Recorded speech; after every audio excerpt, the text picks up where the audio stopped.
We're now halfway through our France and Spain adventure, and we're camped 15 miles up the coast from Barcelona. Instead of being at the Circuit de Catalunya for the F1 Grand Prix, we're sat at our campsite 16 miles away from the track. We have our tickets and we've paid for parking, but we've chosen not to go today. Our visit on Friday and yesterday were so difficult and emotionally draining, we've decided that it's not worth the effort to attend the race today. Attending the Formula One as a disabled fan is not impossible, but it may require a level of planning, research, resilience and contingency planning that many do not appreciate, and we certainly fall into that category. We've been planning our trip to the 2026 Spanish Grand Prix since November last year. When I say we, I mean Deborah. We thought we had it all covered. We covered all the necessary elements for our trip, but after attending Friday practice and Saturday qualifying, we decided that attending the main event was going to be too difficult and that we have chosen not to attend the race day. Formula One is often described as the pinnacle of motorsport. It's also one of the most expensive sporting championships in the world to attend. For disabled spectators, however, the financial commitment is only part of the challenge. The quality of accessible facilities varies significantly between venues. While some circuits provide a positive and inclusive experience, others can present barriers that many able-bodied spectators never have to consider. Accessible parking, step-free routes, viewing areas, toilets, transport links, crowd management are not simply matters of convenience. They can determine whether a disabled person is able to participate in the event at all. Our experience at the Spanish Grand Prix ultimately has led us to make the difficult decision not to attend the race itself. Despite having paid for tickets and parking and travelling hundreds of miles to be there, the issue was not lack of enthusiasm for Formula One. It was the cumulative impact of accessibility challenges that transformed what should have been an enjoyable sporting event into an exhausting and uncertain undertaking. This video is not intended to criticise disabled access at every Formula One venue, nor is it intended to diminish the efforts of those circuits that work hard to accommodate disabled fans. Instead, it serves as a cautionary account of the realities that disabled spectators may face. If attending a Formula One race forms part of your annual holiday plans, it's important to understand that the experience may require significantly more preparation, resilience and contingency planning than people expect. Disabled fans often need to overcome challenges that go far beyond the cost of admission. They must be prepared to navigate uncertainty, advocate for their own needs, and in some cases make difficult decisions about whether continuing to attend is safe, practical or enjoyable. The true measure of accessibility is not whether disabled people can reach the venue, it's whether or not they can enjoy the event in the same dignity, comfort and confidence as everyone else. When we were planning the trip, we looked at the maps that were available online to see where the disabled parking was, and to be fair, they weren't that clear. So when we arrived at the site, we were heading towards gate 1, which is where the disabled access was allegedly set out, and certainly where our stand was, because we were in stand G. The first challenge we faced was parking. On Friday when we arrived there, having looked at the maps that were available online, we headed to the area where we thought the disabled parking was. We got to the first entry point that was really accessible to us and asked about disabled parking, and we got a non-committal response and were guided down a dirt track into a field. When we asked at the gate then about disabled parking, they just directed us through into the field where we parked, and the parking space was on a very steep slope that we had to park on sideways, which then made unloading the wheelchair particularly difficult. Once we got the chair unloaded, somebody came along and said, "Oh, you don't have to park here, there's disabled parking over there," and pointed in the general direction of where we just come from. However, that really didn't help much either, because on the Saturday when we tried to find this additional disabled parking, we ended up closer to the gate momentarily, but I had to drop Deborah off in the wheelchair where the taxi drop-off was, which again was on a sloping hill, which made it difficult to get the wheelchair out of the car. And then I had to go and park the car down in a dirty, dusty field several hundred metres away from where we'd done the drop-off. Despite the claim that there is disabled parking, there doesn't appear to be any disabled parking at all. So this is the parking situation we've got to deal with.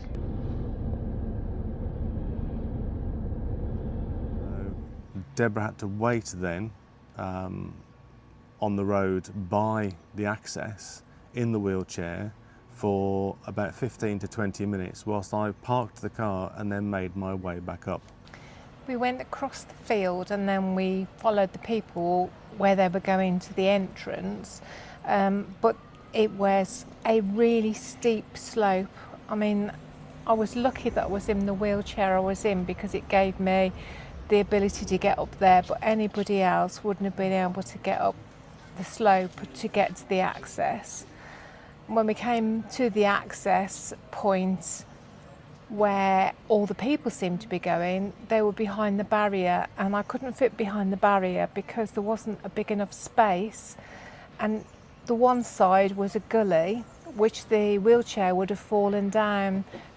Well, at one point, because we did attempt that, didn't we? And at one point, you did come off the side of the tarmac road onto an unpaved bit. Thankfully, not into the deep ditch, but there were other people there, other spectators there who actually helped to get you back on the actual roadway.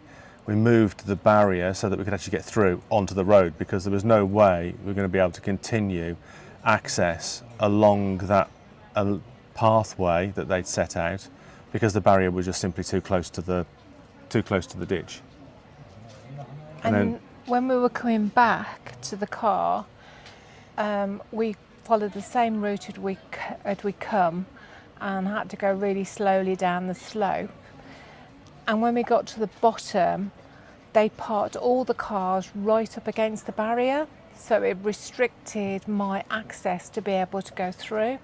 So I had to go up a high slope and then get on. As I went onto the slope, I was on an angle, and it made me really anxious and I felt very vulnerable doing this.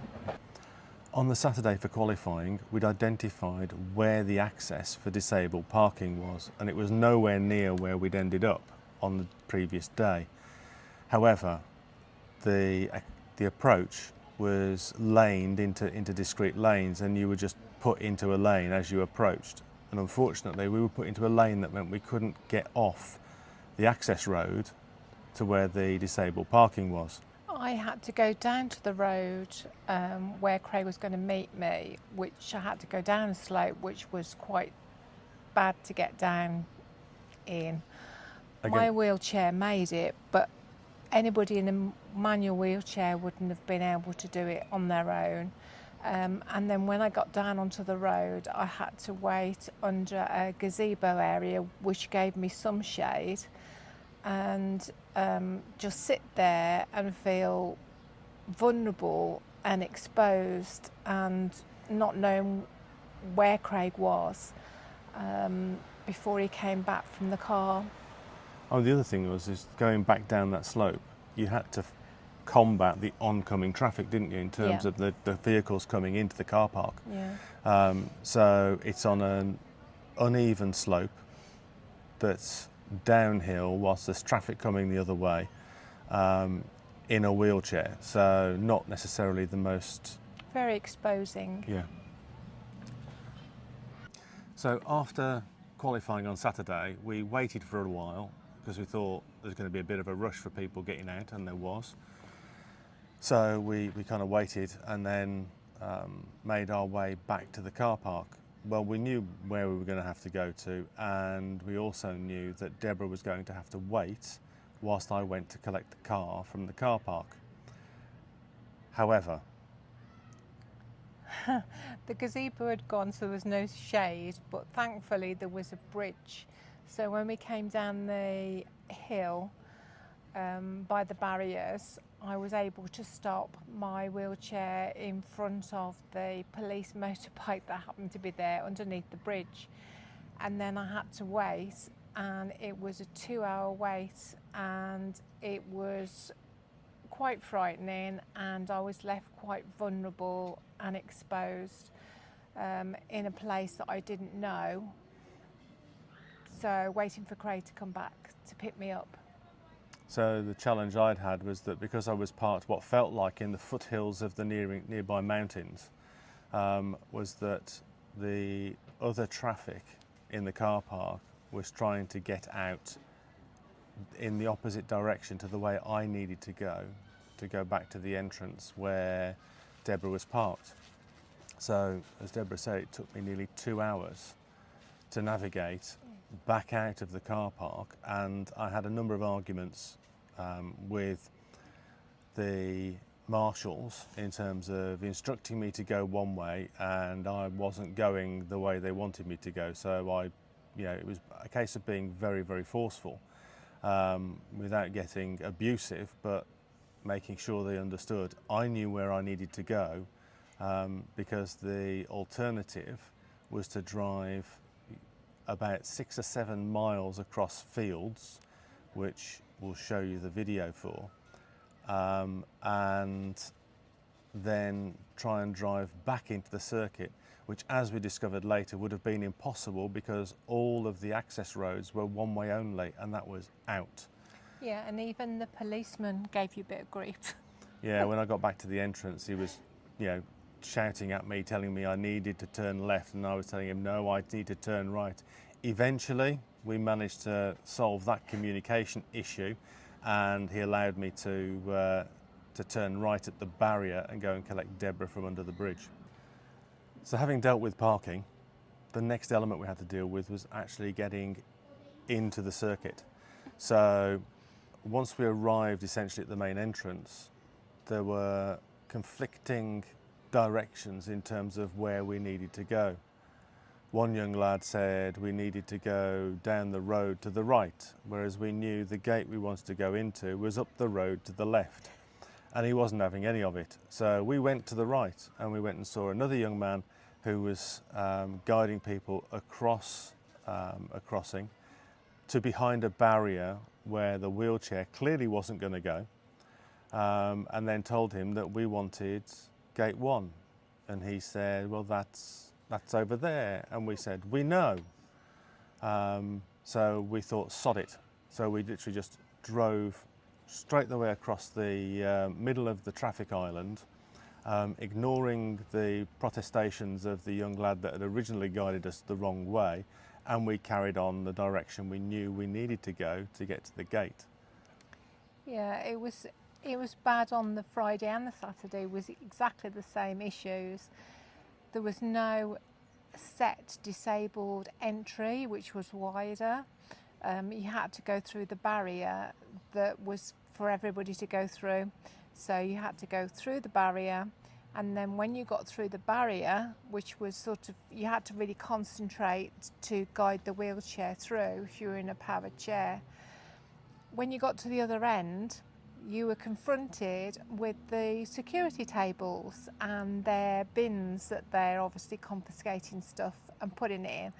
And they had to wait for the security guards to actually move the tables out the way so I could actually get past, because there was no entry at all.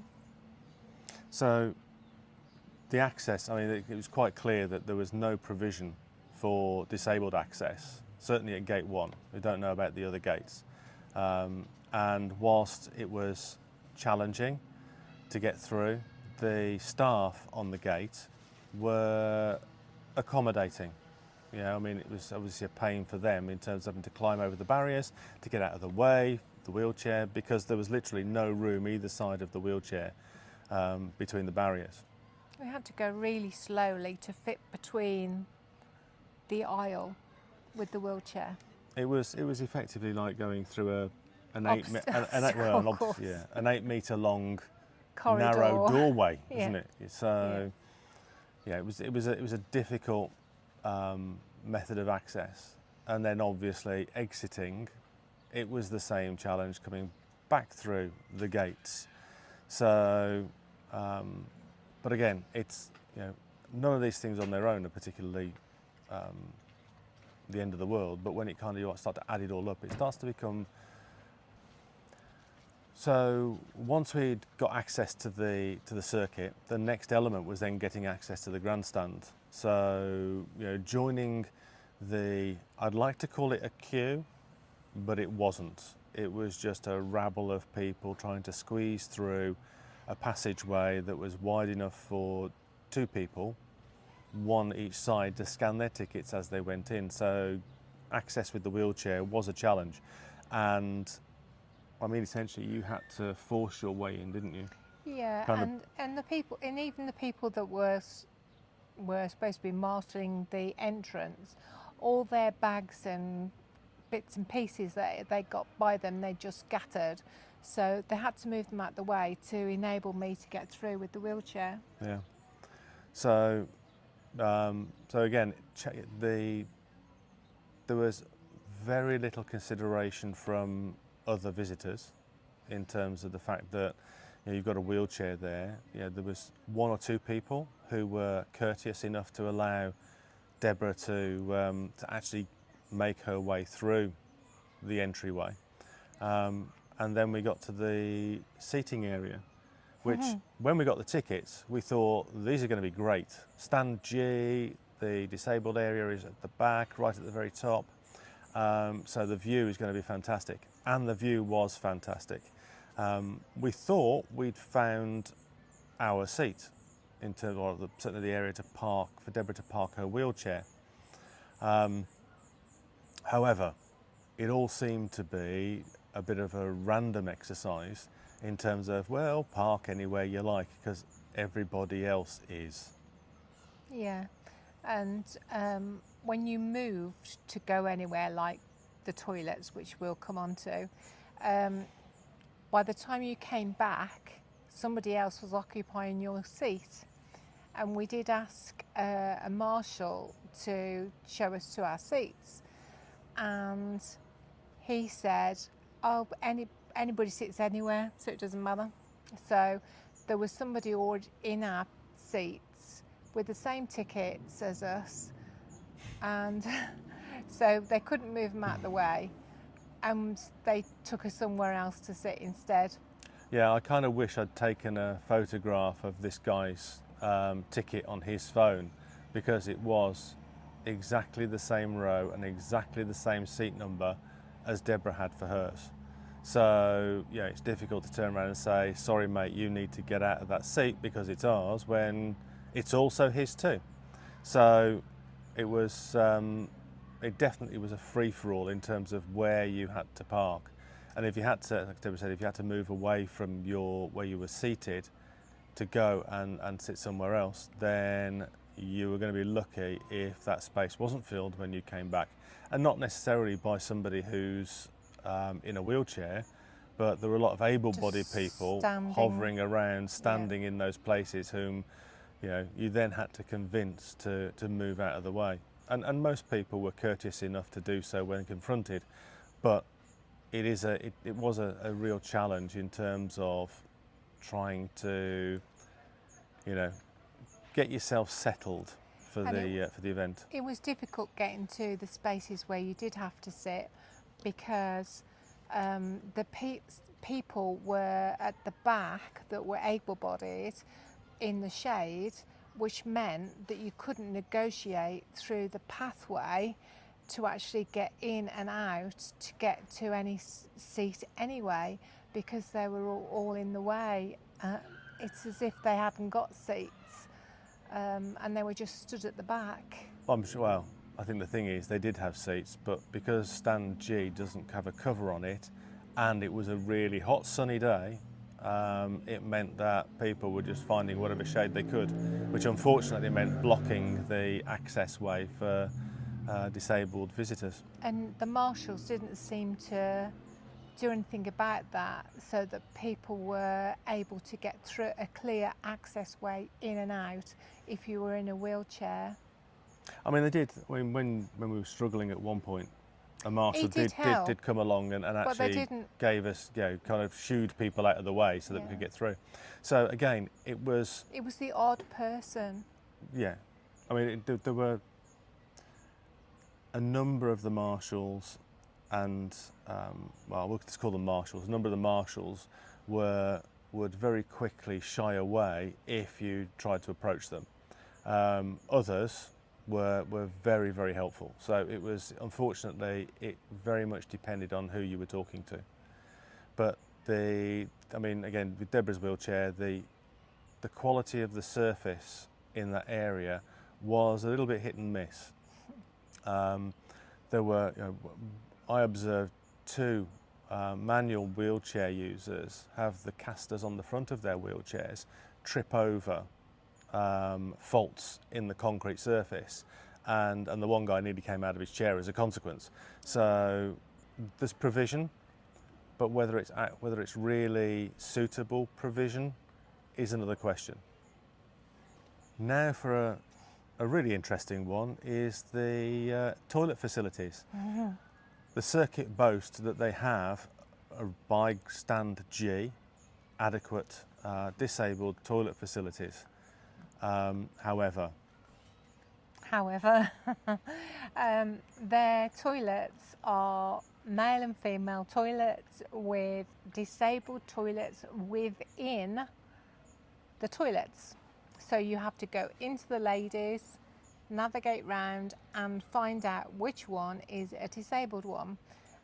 Usually Craig comes in to assist me in the toilets, but thankfully there was a very nice cleaner who helped open the door and shut the door too when I went into the toilet on my own.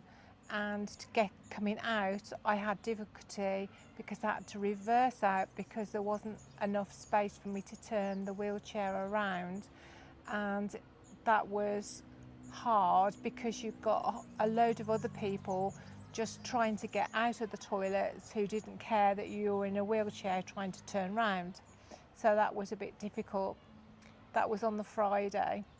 Then on the Saturday, there was a bit of a queue for the toilets, but I had noticed there was another set of toilets down on the Carlos Science stand, and we went down to the stand and we spoke to one of the young lads there on the gate, and although we hadn't got tickets, we explained we only wanted to use the toilets and come back out again, and he very kindly let us do this, because the toilets that are down on that particular stand are ones where the disabled toilet is actually on its own, a standalone version, which means that you can go into the toilet and your carer can come in to assist you. You're not restricted because it's in the female toilets. while the circuit claim that they have disabled toilets, and they do, because they are gender specific, anybody with a carer who's not the same gender clearly doesn't get the option to have help when they're going into those toilets. And it was only through luck, and we'll thank Carlos Sainz for this. Other than, I'm sure he doesn't know that in his stand there are disabled toilets that are actually useful for people who have to have a carer with them, in terms of being able to transfer from their wheelchair to the toilet and back again. So, given all the challenges we faced when we were actually parked up in our seats, then it was actually really good. Yeah, we had a great time. It's really enjoyable, and it was nice to watch the practice day and also go there yesterday for the qualifying. Yeah. So, however, on our way out, after hours of Deborah waiting under a bridge for me to come back with the car, we came to the conclusion that to face that or a similar exercise again today was just going to be too much. It was going to be too stressful and to put me through too much stress and anxiety to actually put myself through that again. So it wasn't worth it. And we spoke to another couple whilst we were there who had actually found some disabled parking, but it was halfway across the other side of the circuit, and they were saying that in order to be sure of getting a disabled space, then we needed to be at the circuit at about 6:30 in the morning. So that's not practical. No, so that would have meant getting up at 5 a.m, getting to the circuit for 6:30, getting a disabled parking space, making our way to stand G, which wouldn't have been particularly difficult, although there's quite a steep incline, but it is a paved area where for the access. But then you've got from 6:30, 7:30 in the morning through till 6 p.m. at night before you're back at the car, and then you've got the challenge of fighting the traffic to get out. So from leaving the caravan at 6 o'clock in the morning, we probably wouldn't get back till 9 o'clock at night, and for Deborah that's just an inconceivable situation. It's something that just wouldn't work. I think most disabled people would find that a real challenge and real difficulty in trying to be there for that amount of time. So would we recommend people going to an F1 race if you're in a wheelchair? We certainly wouldn't recommend it. However, if it's something that you really want to do, then you need to be aware of the fact that certainly at Barcelona, the access is very limited. There are only 50 parking spaces for disabled vehicles. There are certainly more spaces on the stands for more than 50 disabled people, so it's certainly undercatered for. Access is not great, it's challenging and difficult. Toilet facilities aren't good in terms of if you need a carer. In the past we've been to Silverstone and I've visited Yas Marina, and those circuits certainly have better provision for disabled visitors. However, the couple we spoke to yesterday, they'd been to Spa a couple of years ago, and the story they told made our visit to the Barcelona Grand Prix look like a walk in the park.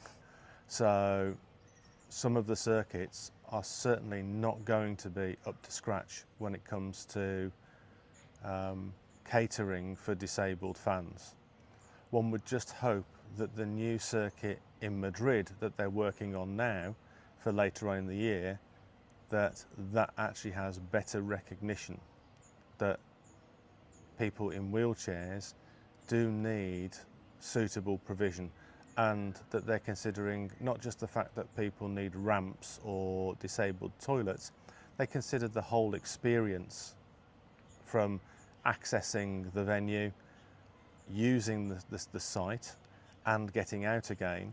Nobody's asking for VIP treatment, but just the ability to use the facility and go to the event and have the same kind of experience as an able-bodied person. When I was looking at the maps, this is the first one that I actually looked at, and it shows the disabled parking in the top right hand corner, but doesn't actually give you a clue as to how to access it. Later I found this map before we went there on Saturday, and it shows that accessing the disabled parking is through H4. So that was all well and good, but not so good when I couldn't get into the right lane.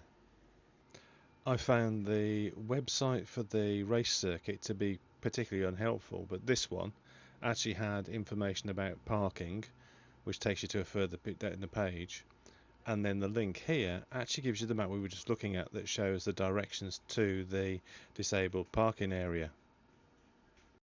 The big challenge is the map and all of the instructions show you a wheelchair badge, but that never appears on the signs. What you're actually looking for in this case is PMR, which really doesn't help much.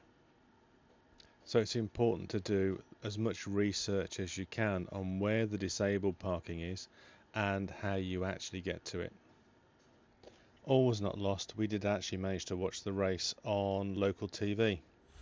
It's all just a little bit of history repeating, but make no mistake, it's more history for Hamilton. Lewis Hamilton wins a Grand Prix for Ferrari. His first Ferrari Grand Prix victory comes in Spain. 106 victories, the new record to beat in Formula One. Catalonia Grand Prix, his 7th win around this circuit, beats Michael Schumacher's record, and we'll get ready for the national anthems.